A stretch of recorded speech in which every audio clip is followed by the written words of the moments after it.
So far, yeah. So, welcome everybody. I hope you're all doing well. Let's start with discussion on Bhagavad Gita course, Run Gita Live Gita course. We are reading chapter number 2, which is Krishna concept of infinity. So we have been discussing about infinity for past several days, and now we are looking at the Vedantic view of infinity, that how in Vedanta the concept of infinity or the Krishna concept of infinity is described. So this is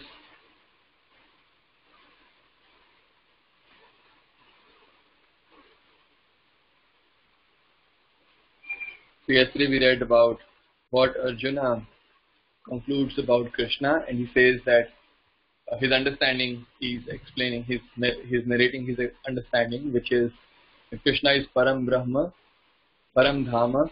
So he's Param Brahman and he's Param Dham. And Pavitram, he's the purest of all. Paramam, he's the supreme. Bhavan means Krishna. So Arjuna is addressing to Krishna. Bhavan means you. So Purusham Shashvatam Divyam. So he's a Purusha, he's enjoyer, he's a person. So he has his own preferences, he's an agent who causes things. And Shashvatam, he's eternal. Divyam, he's divine, he's nothing mundane. His personality is not material, is not mundane. And Adi Devam, he's the original Devata, original controller. Ajam, and he is unborn. Vibhum means he's infinite. Vibhum means infinite. And then he says, so this is not just my understanding, this is the understanding of all the great rishis like Narada, Asita, Devala, Vyasa, and this is also the understanding which you just now told me. Right? So this is Arjuna's, how Arjuna sees Krishna. Arjuna does not see Krishna as a very intelligent person, right? But Arjuna sees Krishna as the most intelligent person, the supreme intelligent person. This is how Arjuna receives Bhagavad Gita. Okay, we gave 3 assignments yesterday. Okay, so should we start with the first assignment, the first part, which was you were to find a verse from Bhagavad Gita which explains that how Krishna also experiences the pain or pleasure which we are experiencing. Means he is experiencing our pain and pleasure. Of course, he is beyond pain and pleasure. Ontologically, he is not under the influence of pains and pleasures, but out of love, out of relationship. That is the inconceivable nature of absolute truth. That he, the supreme living entity, the supreme living being, is having such a close relationship with us, the tiny living being, and this is inconceivable, and he's able to experience what we are experiencing. Okay, I think Abhishek Bansal Prabhu has hit the nail exactly. He says, those who undergo severe austerities and penances not recommended in the scriptures, performing them out of pride and egoism, who are impelled by lust and attachment, who are foolish and who torture the material elements of the body as well as the super soul dwelling within, are to be known as demons. So they are torturing. So when we torture our body unnecessarily, means we give pain to our body. So we are not only torturing ourselves, means it's not only that we are experiencing that pain, but also the super soul dwelling within. I think he exactly got the verse which I had read. So 17th chapter, which is about the divisions of faith, and then 5th and 6th verses. Okay, so Chatru has found some verses. 15.14 is Aham Vaishvanaro Bhutva Praninam Deham Ashita Pranapana Samayukta Pachamyannam Chaturvidam. That's about fire of digestion. Krishna is the fire of digestion. 15.17 is Bhavimo Purusha Loke Ksharaschakshare Vacha Kshara Sarvani Bhutani Kutastoksha Uchyate Uttamaha Purusha Svanya Paramatmeti Udahrita Yo Lokatrayam Avishya Vibharti Abhyaya Ishvara Tasmat Sharamati Uttamaha Purusha Svanya Paramatmeti Udahrita Yo Lokatrayam Avishya Vibharti. Vibharti means he is maintaining the three universes, but still not very directly about experiencing. Okay. I think a good attempt means you looked for it. That is very nice. You might have found some other very good verses. Okay. So, but this is one verse which exactly tells that Krishna is experiencing, right? So the torture is also experienced by Super Soul. If we are torturing ourselves, I had this question actually. Somebody asked me this question. One professor at IIT, some IIT. So he asked me this question. So if you are drinking wine, what is the problem, right? Because you are not harming anybody. If you are drinking wine or alcohol, what is the problem? You are not harming anybody, right? So drinking should not be an issue, because okay, even if it does something bad to your body, it does to you. You're not harming anybody else. But yes, we are harming Krishna, who loves us so much. He cannot see us in that deranged situation, deranged condition, and he cannot see us suffering because of drinking alcohol. So that is why. So Krishna also suffers. Suffers means he experiences that pain which we are experiencing. Very good. So next was, okay, I received Archit Prabhu's message on Piazza forum. You can all go through it. I hope you all have access to Piazza, and you can read his answer. I did not. He just sent. I think I saw it just before this class, so I could not read it completely. But maybe I'll do it. Okay. So the question was cause. So when we say cause, so give examples from your life. You saw some phenomenon and how different causes are involved there, and you do a detailed analysis and see how much you can go backwards towards the source, the original cause who started the whole thing. Original, you can say, or at least as deep as you can go. Okay. That was the question. Anybody has done it, or anybody? Archit Prabhu has done it. I have seen his answer but not read it thoroughly. Anybody else would like to share? Maybe you can post on Piazza. That would be nice. Then we can have this discussion on Piazza. Okay. Next, what was the third question? What was the third assignment?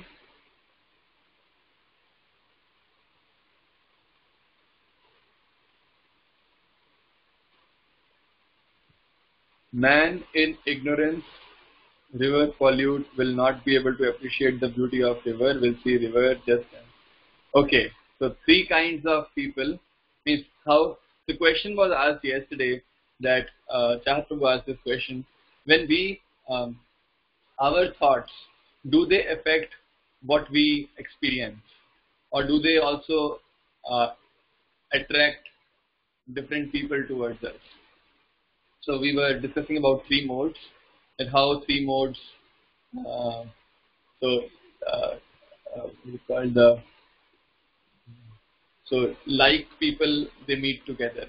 So for people who are in mode of goodness, they like to associate with people in mode of goodness. People who are in mode of passion, they like to associate with people of mode of passion. Similarly with ignorance, and people who are in mixed modes, they like to associate with people of similar modes. So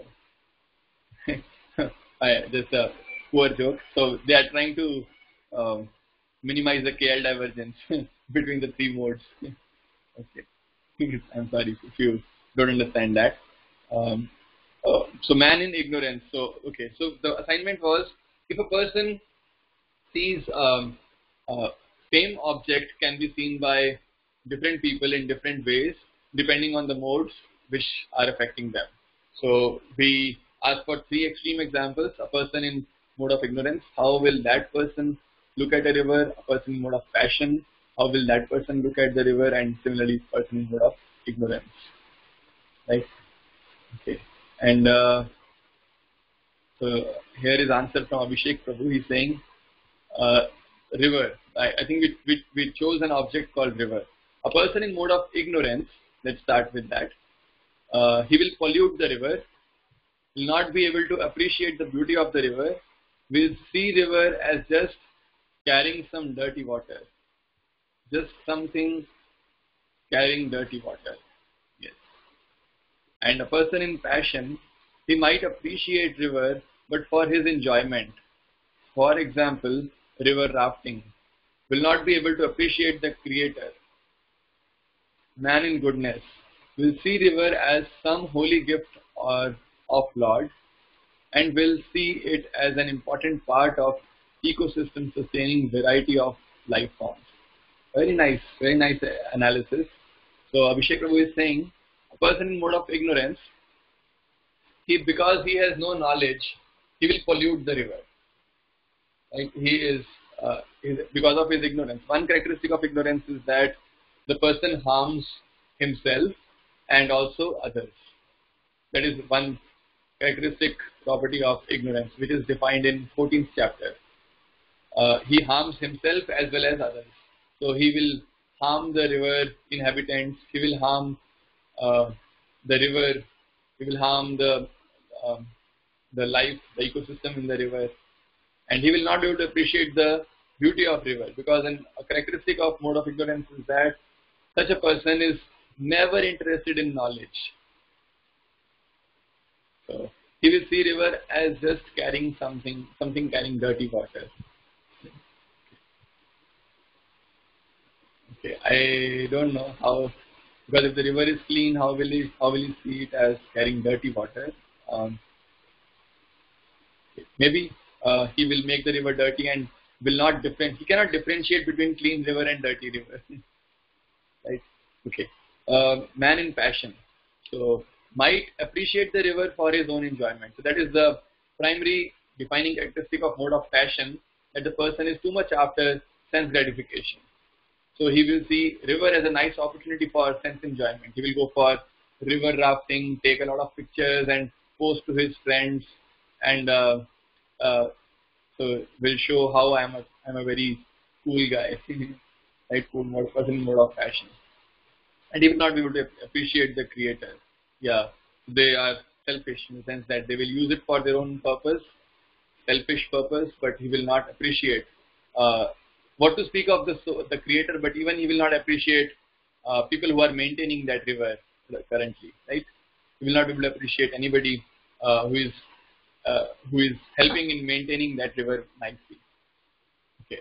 Another characteristic, or maybe I think I will allow others to write on this. Other characteristic of mode of passion. So you can add to this. Others can also add.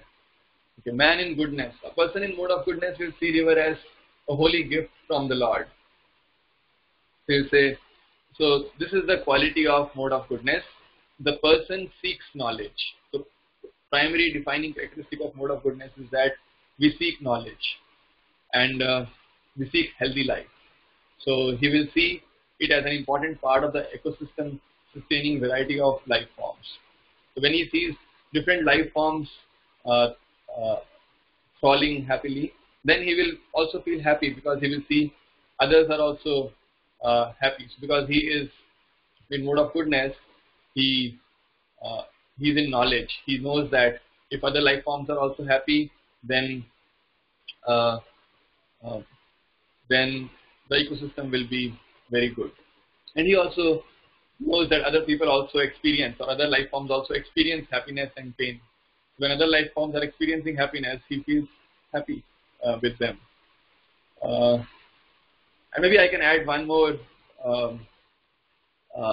here, that you can also write a man in mode of pure goodness, which means a man in a devotee, a person who knows Krishna, a pure devotee of the Lord. How will he see the river?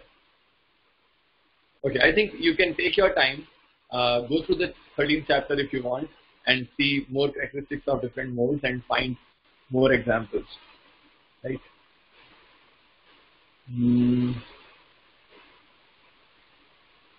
Sir said village, city and forest are in mode of goodness, passion and ignorance respectively. Can you explain the mode of ignorance? Okay. I think read 14th chapter of Bhagavad Gita. There it is described in great detail. What are the characteristics of mode of ignorance? How do you define the mode of ignorance? The 14th chapter of Bhagavad Gita does that very nicely. The whole chapter is full of three modes. Okay. And if you have still questions, you can ask that. Because I'm not going into modes more because the discussion is on infinity and we are digressing. And there is a chapter on three modes later in this book. You can read that as well. So let's start with today's topic. Namo Vishnu Padaya Krishna Prestaya Bhutale Srimate Bhakti Vedanta Swami Namaste Sarasvate Deve Gauravani Pracharine Nirvishesha Shunyavadi Paschatya Deshitarine Daya Shri Krishna Chaitanya Prabhu Nityananda Shri Advaita Gadadhara Shri Vasadi Gaura Bhakta Vrinda Hare Krishna Krishna Krishna Hare Hare Hare Rama Rama Rama Hare Hare. Okay. Here, so yesterday we saw that how Arjuna understands Krishna. Now further, upon being requested by Arjuna, Lord Krishna further elaborates his multifarious energy by which he pervades his entire creation. This knowledge would help us remember Krishna always. So now Krishna is telling, Arjuna explained his understanding, which is very, of course, transcendental, but difficult to see, right? We have never seen a person who is, we do not experience eternity directly. And when we say Krishna is the supreme abode, how he is the supreme abode, it looks very conceptual, right? Means I can imagine this, but how do I perceive Krishna around me? This is all knowledge of Krishna. So how do I perceive Krishna right around me? When I say ultimate abode, then I don't perceive it directly. The purest, how do I perceive it directly? Because Krishna is not right there in front of me that I can experience. So Krishna says, I am the super soul, O Arjuna. So Krishna says how we can perceive him right around us. I am the super soul, O Arjuna, seated in the hearts of all living entities. I am the beginning, the middle, and the end of all beings. So Krishna is saying, life forms, whenever we see a life form, we can remember Krishna because this is energy of Krishna, the Parashakti. Yesterday we were discussing Aparayamitastvanyam Prakritim Vidhi Neparam. So all living entities are the superior energy of Krishna. So that is what Krishna is saying. Whenever we see a living entity, we can remember Krishna, that Krishna is the super soul who is sitting in the heart of everybody along with the individual soul. So in our heart there are two souls. One is our our real self, and the other is Krishna, our super self, which means the one who is sustaining and maintaining and nourishing us. Then Krishna is the beginning, the middle and the end of all beings.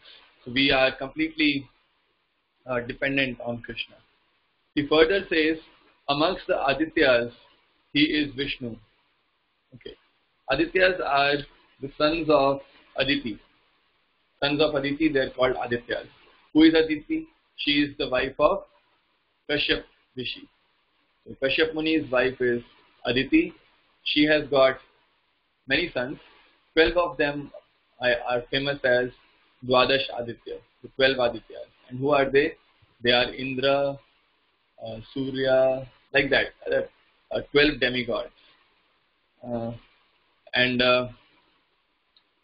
the foremost amongst them is, who is that? The foremost amongst them, who is Vishnu. We also know him by the name Dash.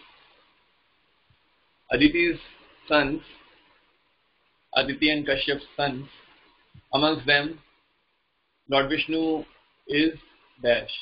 Lord Vishnu appeared as son of Aditi and Kashyapa. What is the name of that incarnation?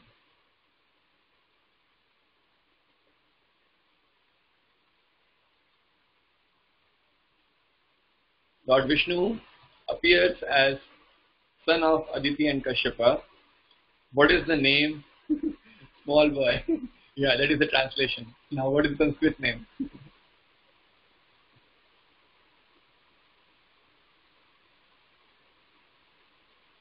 What is the name of that incarnation of Lord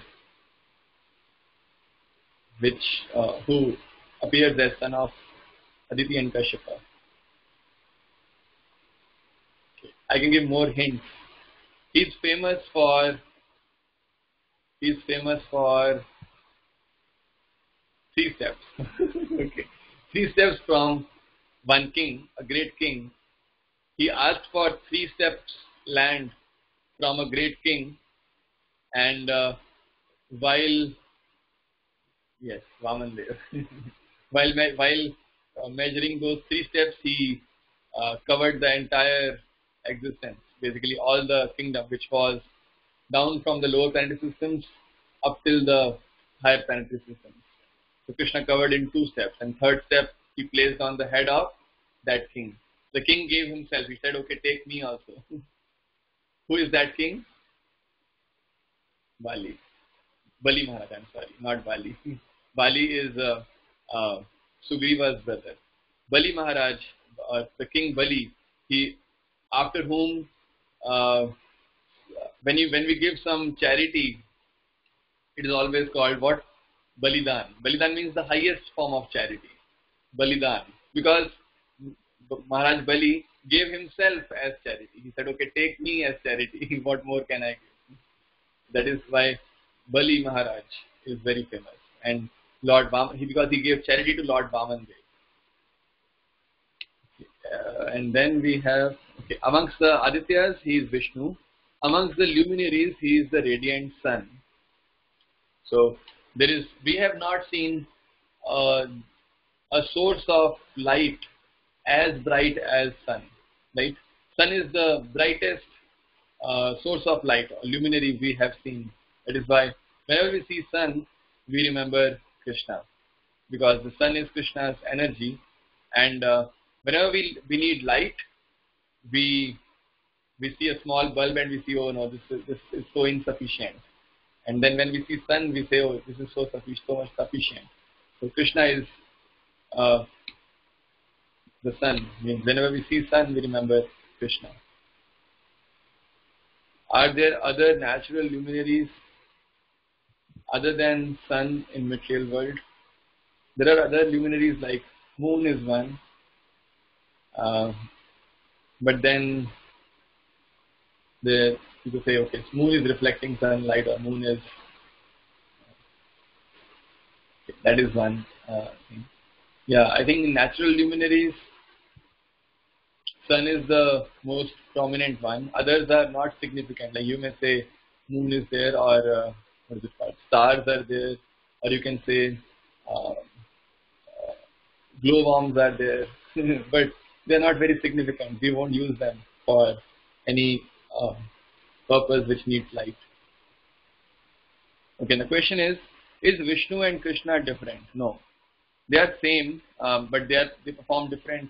Same person performing different actions, different activities. Like Lord Vishnu is there in the, he's a maintainer of this material world, right? You all know that he sleeps on the, he's lying on the he's lying on the ocean, which can be causal ocean or Garbhodaka ocean or Karana ocean.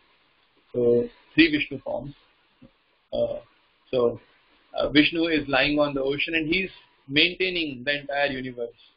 He is actually present within each and every atom. So Vishnu means one who enters. Vishate means entering, Pravesh.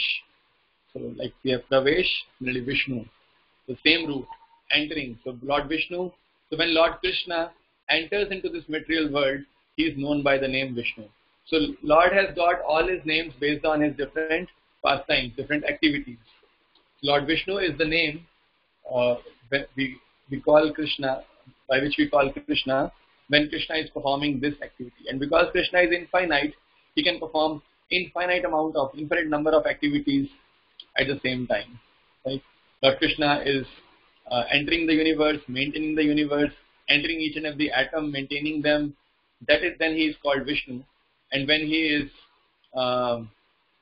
in Saket or Ayodhya Dham and doing activities with his devotees, he is known by the name Lord Ram. When he is in Vrindavan doing activities in Vrindavan, he is known as Yashodanandan, Nandanandan, or Sham Sundar, so many different names. So Krishna, depending on his pastimes, he is known by different names, but it's the same Vishnu Tattva.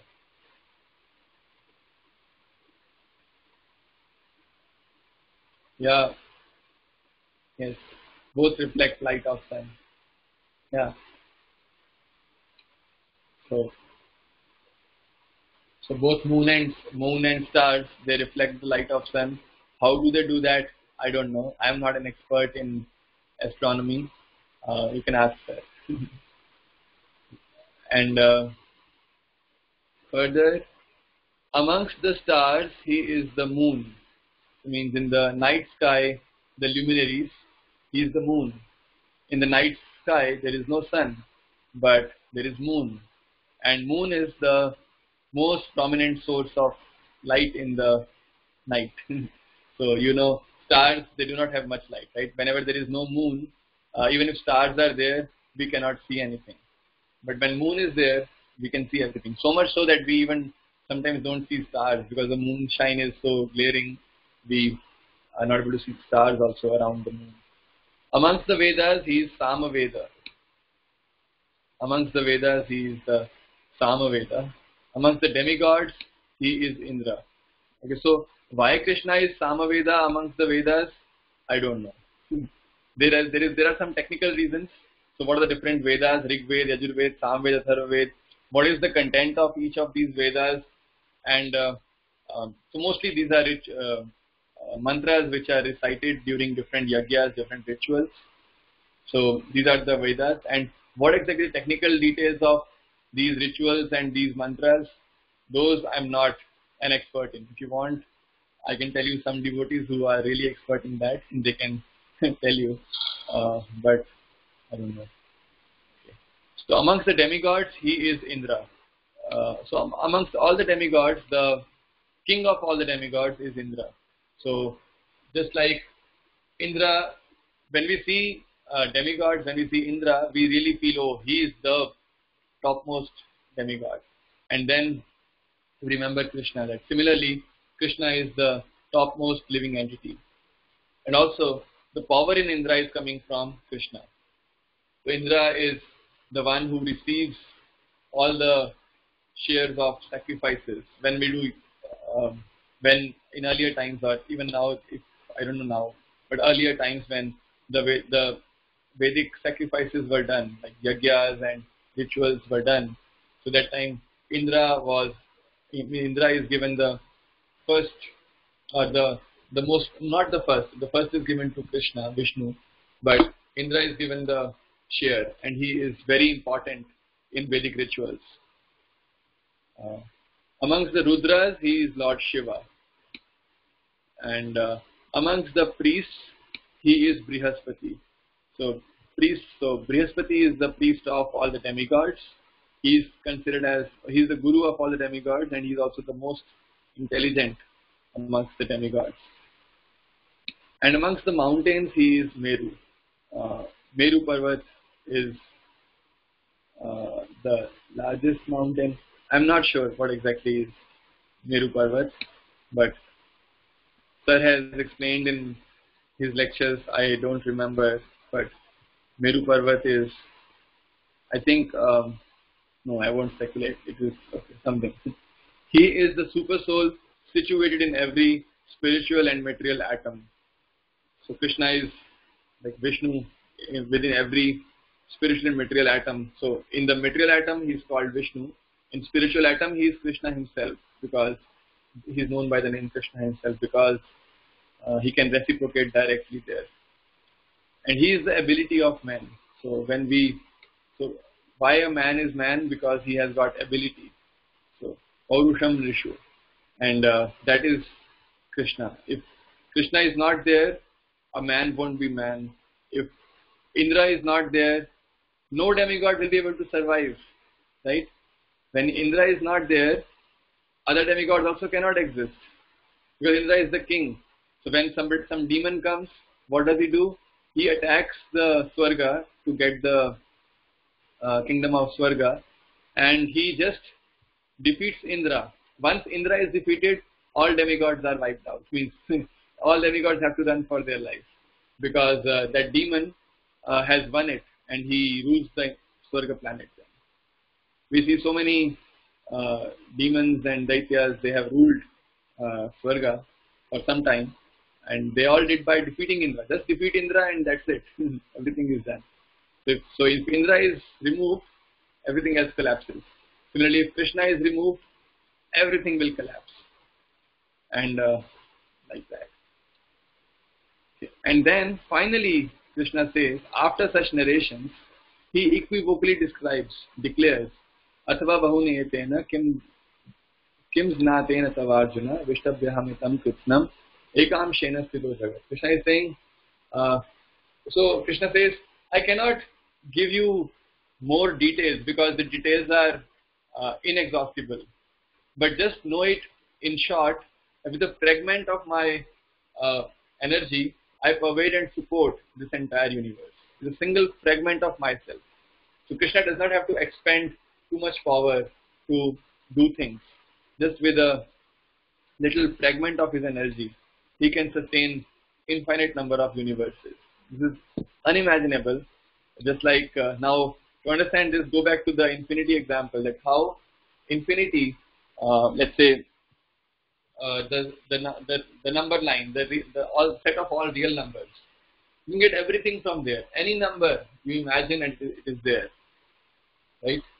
So that is the and also the number of real numbers, the set of real numbers will not exhaust. It won't diminish even if you extract infinite number of line segments from it or whatever. It won't exhaust. It can give as much as you want, and it does not have to expend anything to give you something. By his mere will, Lord Krishna manifests millions of universes effortlessly. This is his absolute infinite nature, where any so-called wondrous activity is just like raising eyebrows. So it's like, how much effort do I put to raise my eyebrow? Like, it doesn't take effort. It is very natural. Similarly, maintaining infinite number of universes needs that much effort for Krishna. I mean, it's a comparison that how insignificant amount of energy from Krishna's perspective he has to spend.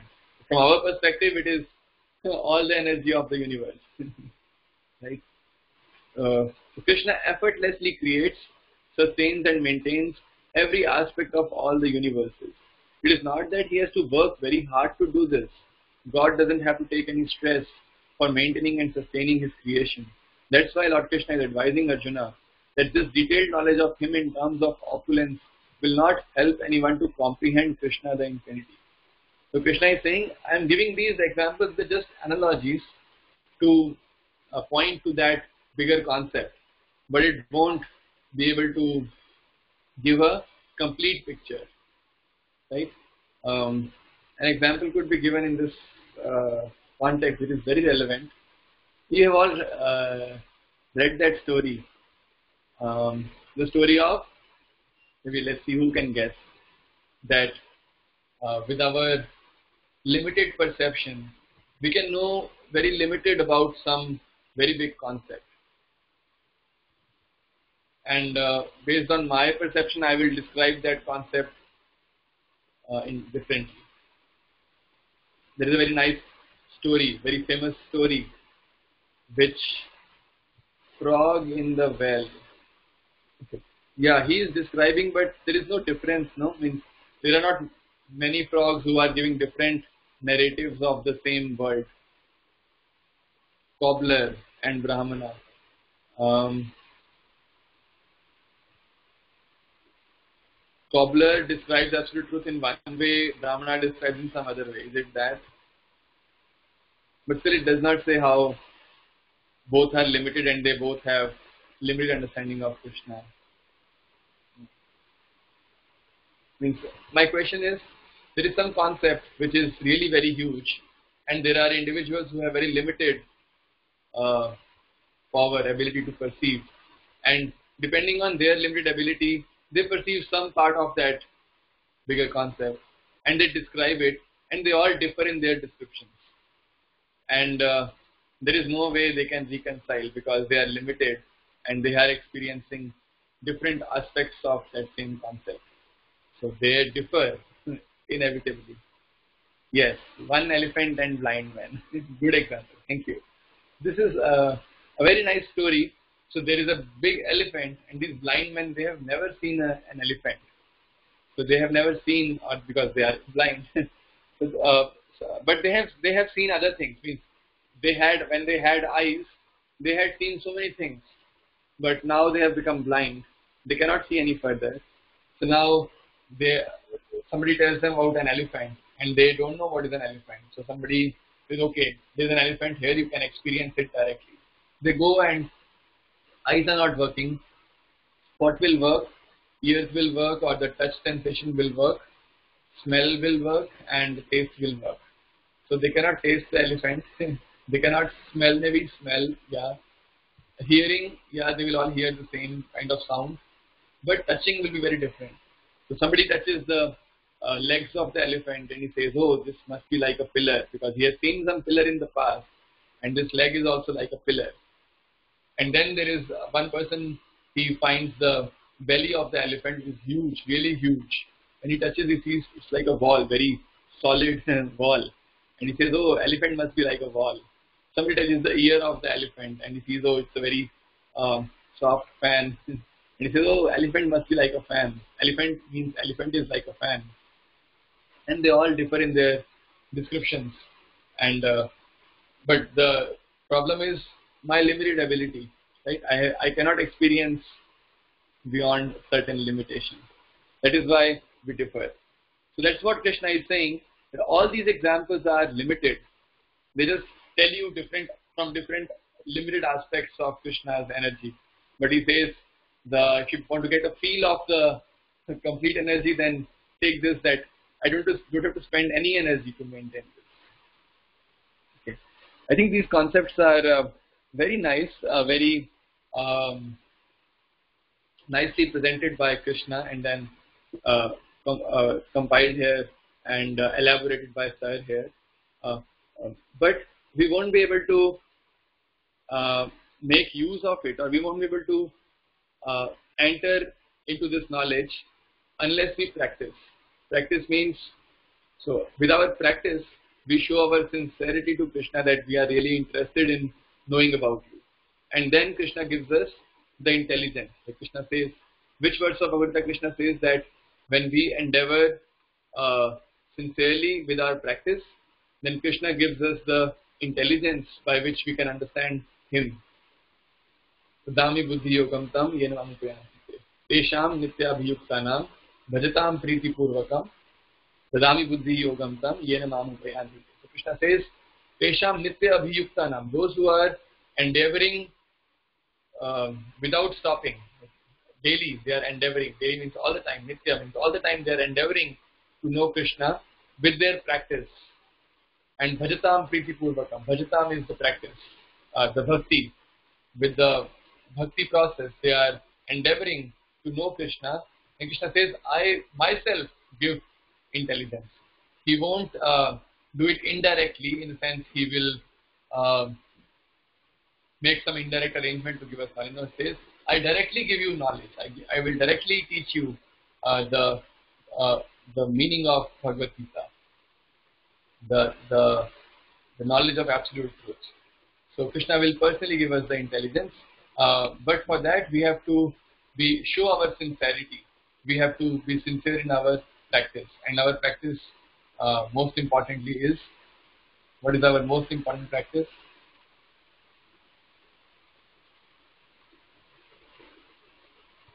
And chanting Hare Krishna. Yes.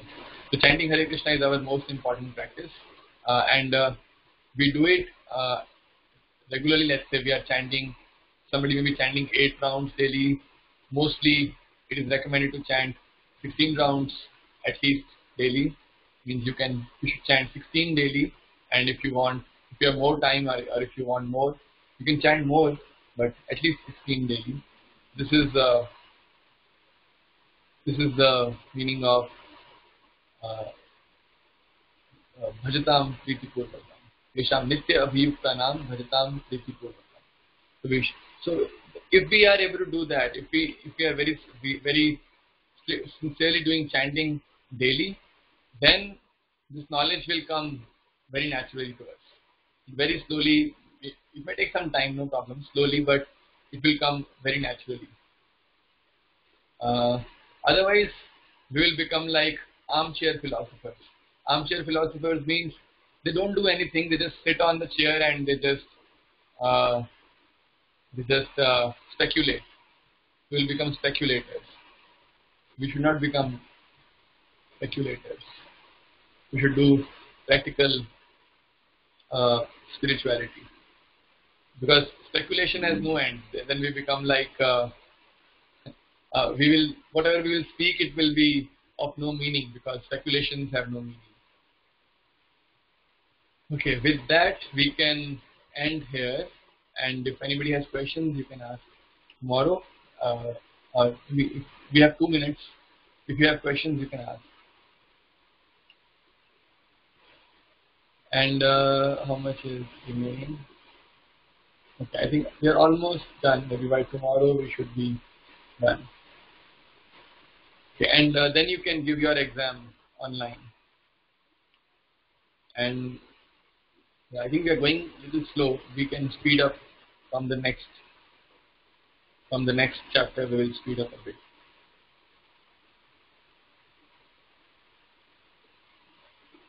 Okay. So I think we can stop here. Thank you very much. Hare Krishna.